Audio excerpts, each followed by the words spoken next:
Hey everyone, welcome back to the channel. Today, we're going to talk about a truly heartbreaking and shocking event that many of you might have already heard about through the news. It's the horrific murder of a Korean tourist that happened in Pattaya, Thailand. This whole situation, it really makes us think, doesn't it?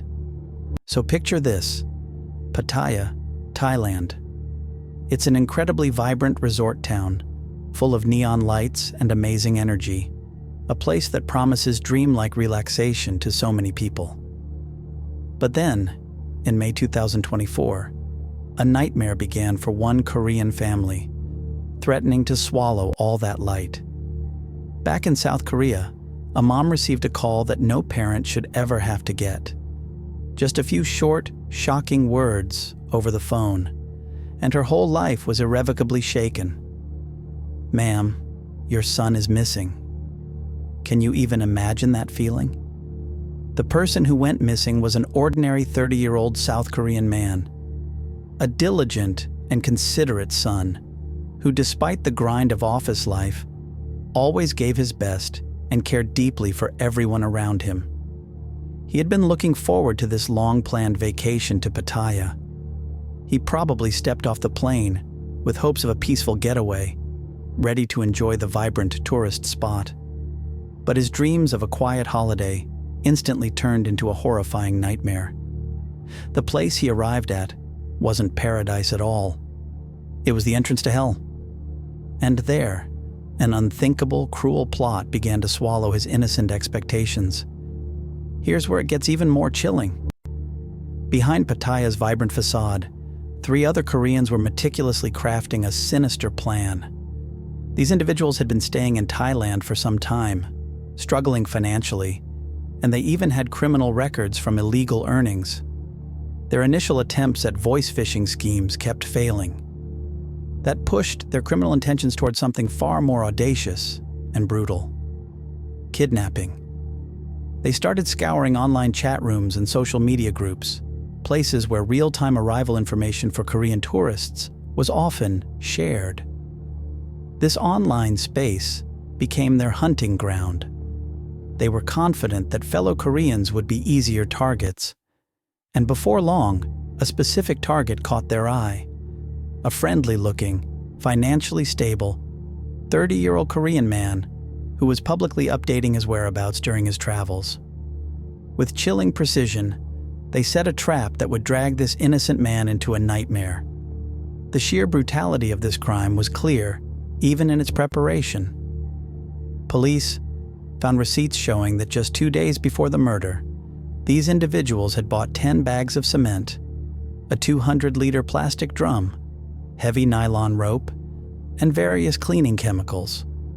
This wasn't an impulsive act. It was proof of meticulous planning. They even rented a condominium under a fake Thai address weeks in advance to avoid being tracked. This chilling foresight showed that the entire process, from kidnapping and murder to the disposal of the body, was carefully planned. The cold, calculated criminal mindset, seeing a human life as just a tool, had completely taken hold. On the evening of May 10th, 2024, at a bustling nightclub in Pattaya, the victim met these 3 suspects. They approached him in a friendly way, offering free drinks. Security cameras later showed them plying him with cocktails until he was visibly intoxicated. As dawn approached, around 2 a.m., they offered him a ride, saying they were headed to an after-party. But their destination was not his hotel. The vehicle sped through the darkness toward the secluded condominium they had rented weeks earlier for one chilling purpose. At this moment, the man's peaceful holiday dream transformed into an irreversible nightmare. As soon as the condo door closed, all outside noise stopped, and inside, a horrific crime was about to unfold. In his alcohol-induced haze, the victim probably had no idea where he was being taken. The city lights faded into the distance as the car turned onto dark, deserted roads leading to the outskirts. His unease must have grown, but he was already too intoxicated and weak to resist or call for help. The car delivered them to the condominium, completely isolated and prepared solely for the crime. The victim, unaware of the deadly trap he'd fallen into, was dragged into the shadow of death. Around 3 a.m., neighbors reported hearing muffled shouts and heavy thuds from inside the condominium. Moments later, an eerie silence fell. Police believe the trio brutally beat the victim to get his bank card passwords before strangling him. Autopsy records later confirmed multiple rib fractures and asphyxia as the probable cause of death. This wasn't just an assault. It was a deliberate and cruel act of murder. The bags of cement and drum they had bought stood ominously in the condo, indicating that their goal was not only to kill, but to erase all traces. The condominium had become a sealed chamber of horror. 2 days after the murder, on May 13th, the victim's mother in Korea received disturbing text messages from an overseas number. The senders falsely claimed her son had destroyed valuable contraband by throwing drugs into water, then demanded 3 million Thai baht, about $83,000, within 24 hours, threatening to kill him if the ransom wasn't paid. A blurry image of a bound, unconscious man accompanied the threat. Seeing that photo, the mother instantly realized something terrible had happened to her son, and chilling terror filled her. Demanding money for a son who was already murdered revealed the criminal's utterly depraved and inhumane nature. Can you imagine that heartbreak? The frantic mother immediately contacted South Korean authorities. A missing person file was opened, and an urgent alert was sent to the Korean National Police Agency's Overseas Liaison Desk. A strong cooperative system was set up between the Korean and Thai investigative teams. Both nations' law enforcement agencies exchanged critical intelligence, including passport data, immigration logs, and phone records. This was the first step in an intense international pursuit, showing that even if criminals cross borders, international cooperation can ensure they face justice. In Pattaya, Thai police focused on tracking the victim's final movements through CCTV footage. From the nightclub entrance to the gray rental SUV parked outside, countless hours of video were analyzed. License plate recognition showed the vehicle had been rented from a car hire agency, and GPS logs pointed to an early morning stop near Mab Prachan Reservoir. Initial ground searches on May 11th found nothing, but satellite images later pinpointed a recently disturbed area in the reservoir's reeds. All these digital clues fit together like a puzzle, closing in on the exact location where the criminals disposed of the body. Finally, on May 12th, divers plunged into the murky reservoir waters. They soon surfaced with a blue-lidded plastic drum covered in fresh concrete. Inside, tragically, lay the victim, bound with nylon rope. Even worse, several fingers had been severed at the knuckles.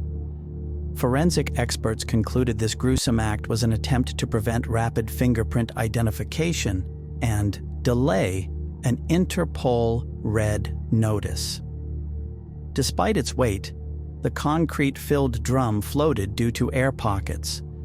This discovery turned the missing person case into a high-profile murder investigation and triggered an urgent international response. The terrifying truth of the crime began to emerge. News of the murder led to an Interpol diffusion notice. Thailand shared suspect photos and flight manifests, sparking a relentless international manhunt. The first suspect was caught on May 14th in Jeongeuk, South Korea, with Thai currency and a shirt bearing DNA traces. The second suspect fled toward Cambodia, but Phnom Penh police, tipped off by Thai officers, tracked his SIM card and arrested him the same day. He was extradited to Korea on May 20th. The third suspect hid in Pattaya, but was found on May 15th after investigators traced ATM withdrawals with the victim's card. Police also confirmed local Thai accomplices helped with the car rental and disposing of the body. A fourth Korean accomplice, who supplied telecommunications spoofing equipment, fled to Vietnam, but was caught there in September 2024 and extradited to Korea. This showed how quickly and powerfully international cooperation can catch criminals. There was nowhere left for them to hide. In the courtroom of Suwon District Court, the 4 suspects gave conflicting testimonies. They denied their motives and claimed the victim's death was accidental during a failed scam. But investigators had overwhelming evidence: chat logs about buying cement and a drum, discussions of escape routes, and phone records showing one suspect tried to transfer money from the victim's bank app minutes after the murder. CCTV footage even captured them withdrawing cash. As of June 2025, they are on trial in Suwon District Court, facing charges of robbery homicide, kidnapping for ransom, obstruction of a corpse, and violations of the Foreign Travel Act. The prosecution says the crime was meticulously planned, citing pre-purchase materials, severed fingers, and the ransom demands timing. The defense argues it was accidental killing during an assault, not intentional murder. The defendants' attitudes ranged from denial to occasional remorse. If convicted, they face life in prison, or at least 30 years. This trial isn't just about a verdict. It's a statement of society's firm rejection of a crime that desecrated human dignity. Beyond the legal headlines, there are deep, unhealing scars. The victim's family attends every court session, holding a framed photo from a cherry blossom festival. His mother often weeps silently, carrying unimaginable grief. The shock and sorrow fill every part of their daily lives, turning ordinary spaces into reminders of their loss. Their lawyer says their only wish is that no other family ever gets a call like theirs. This isn't just one family's pain. It's a warning to all of us and a plea for justice. It reminds us how precious one life is and how deeply its loss wounds those left behind. The Pattaya murder sent shockwaves through the Korean community in Thailand and among international travelers, highlighting safety concerns. Korea's Ministry of Foreign Affairs quickly updated its travel advisory, urging citizens not to share itineraries in open chats and to meet strangers only in safe, public places. Thai officials promised more police patrols and better CCTV in entertainment areas to prevent future crimes. Outrage in both Korea and Thailand led to calls for justice and better safety for travelers.